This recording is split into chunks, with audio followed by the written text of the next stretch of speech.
Thank you, my friend Akasaka. Your Excellencies, ladies and gentlemen, it is an honor and privilege for me to be here today. Allow me, on behalf of the UN Secretary General, to thank the city of Melbourne, to thank the people of Australia, and particularly also to thank all of you who have been traveling to come for this important gathering. And I want to thank the city of Melbourne for hosting this timely conference, like my friend Mark Malone said. It's timely because just 3 weeks before the summit on MDG.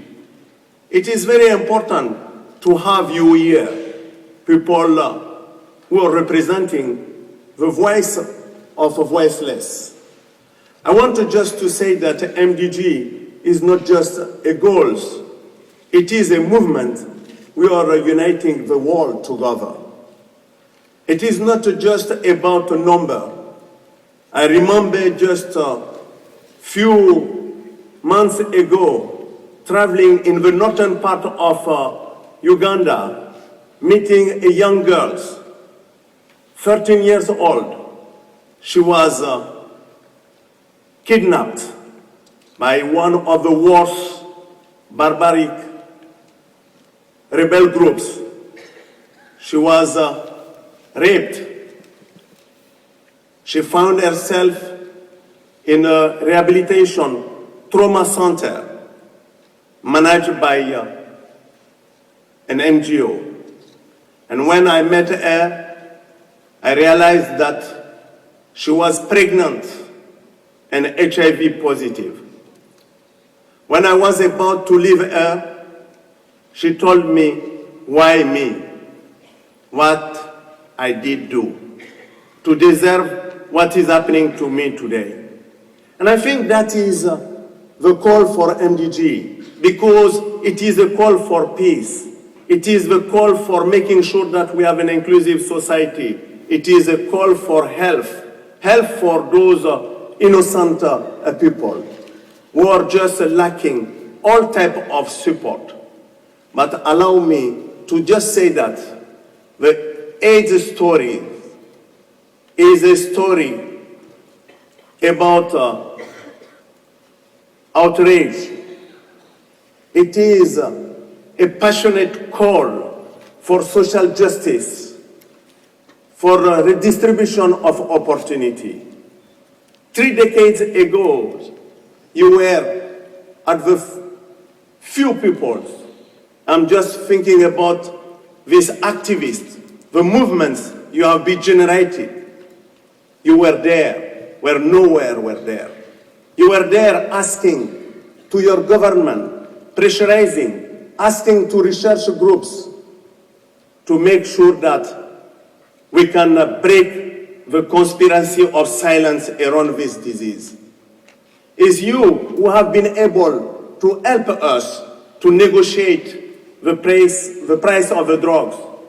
Remember, a few years ago, it was $14,000 per person per year. Today, we're talking about first-line drugs, $80 per person per year.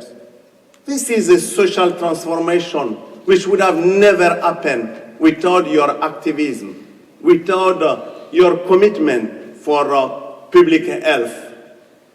You have been not just doing that. You help us to mobilize financial resources. I remember 10 years ago when I was joining UNAIDS, we're talking about less than $500 million to fight HIV/AIDS. Today, we are talking about $16 billion. That would have never been possible without you. Those resources help to produce results for people. In the last 5 years, we have been multiplying the numbers of people on treatment by 12-fold.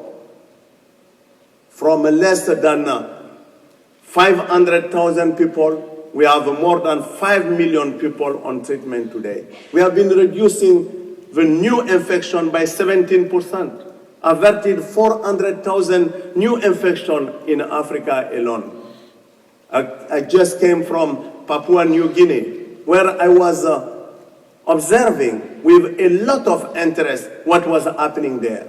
With your support, Australian government and others, you're experiencing today a decline in the prevalence rate on HIV. All of that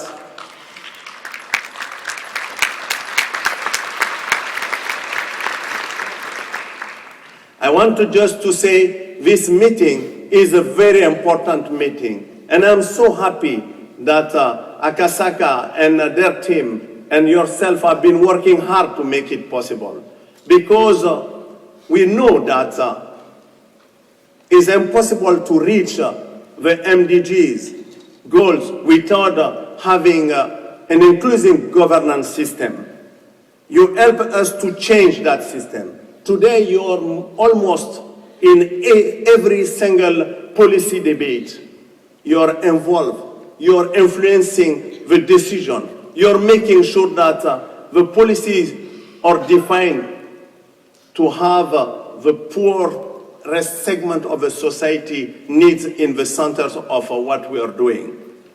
You have been pushing for universal access, and not as a luxury, but as a way to reach people who are unreachable.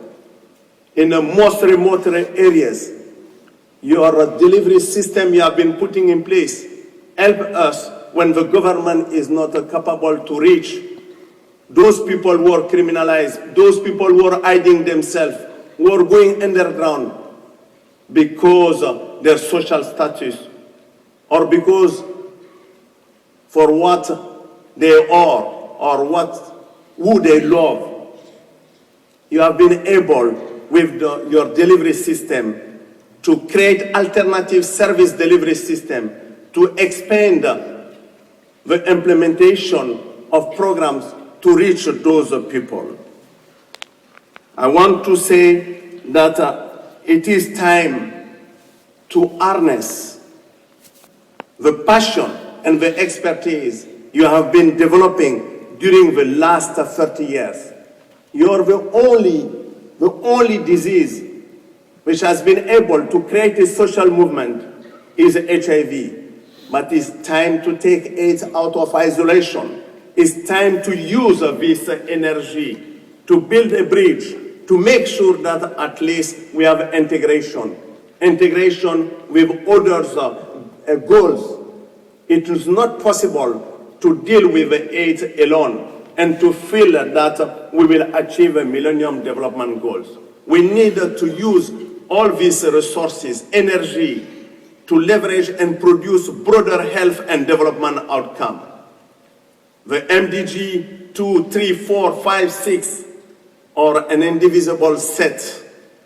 And that's why we have been calling for a virtual elimination of mother-to-child transmission, because we think that is not acceptable to have 400,000 babies born every year with HIV in a developing world when it's not happening anymore in developed world. And we know that these goals can help us to link the whole maternal health, child health, reproductive health, engaging men, looking on a way to fight against all those discrimination, and making sure that we can build a health system which could be sustainable.